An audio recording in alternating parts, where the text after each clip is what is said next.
kalian semua dalam keadaan sehat-sehat. Nah, kembali lagi kita belajar di mata pelajaran Budi Pekerti. Kalau minggu lalu kalian belajar tentang cita-cita. Nah, hari ini kita akan belajar tentang sikap optimis dan sikap pesimis. Apa tujuan kita belajar tentang sikap optimis dan pesimis? Supaya kalian bisa membedakan sikap orang optimis dan sikap orang pesimis. Untuk lebih jelasnya, mari simak penjelasan berikut ini. Perbandingan sikap pesimis dan optimis. Dua orang siswa, Tony, Rudy mendapat nilai ulangan yang buruk. Tony merasa kecewa dengan nilai ulangannya, rasa malu karena yakin dirinya bodoh, dan mulai bermalas-malasan. Sampai akhirnya dia lulus sekolah dengan nilai pas-pasan dan pengetahuan yang minim. Rudy juga merasa kecewa, tetapi dia mulai belajar keras, mempersiapkan diri untuk ulangan berikutnya.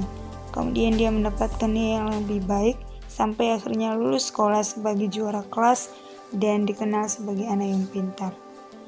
Apa yang membedakan kedua orang itu?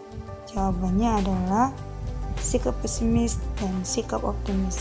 Seorang pesimis memiliki kebiasaan berpikir yang membuat dia merasa tidak berdaya. Misalnya, orang pesimis sering melakukan personalisasi. Setiap kejadian buruk mutlak sebagai salah satu mereka karena ada sesuatu yang kurang pada diri mereka. Mirip seperti Tony, siswa yang gagal ulangan tadi, dia yakin nilai buruk yang diterimanya disebabkan karena dia adalah siswa yang bodoh. Kemudian, orang pesimis suka membesar-besarkan masalah mereka.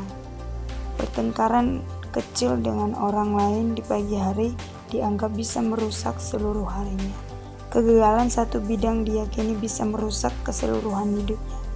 Mereka cenderung melihat sisi negatif dari segala sesuatu, mirip dengan ungkapan yang berkata seorang optimis dapat melihat kesempatan dari setiap kesulitan.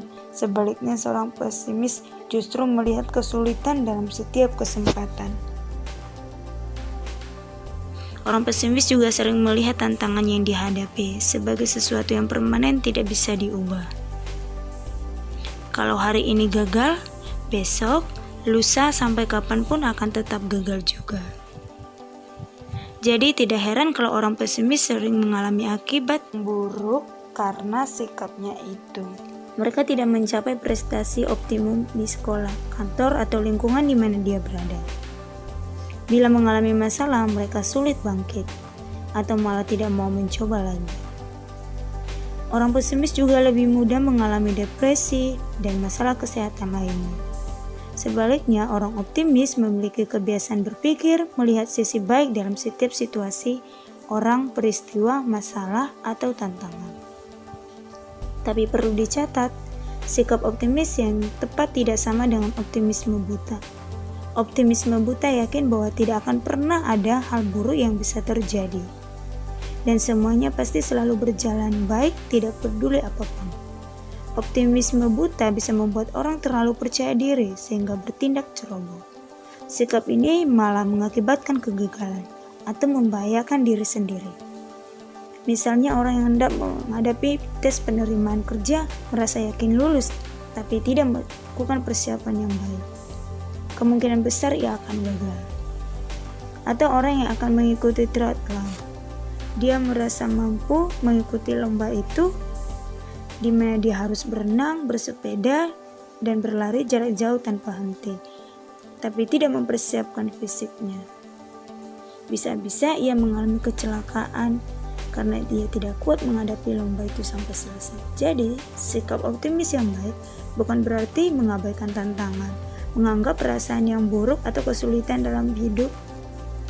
Namun orang optimis terbiasa memandang tantangan dan masalah itu dari sudut pandang yang konstruktif. Optimis biasa bersikap rasional saat mengalami kejadian buruk. Bukannya melulu menyalahkan diri sendiri, mereka mencoba melihat tantangan dan masalah dengan jernih.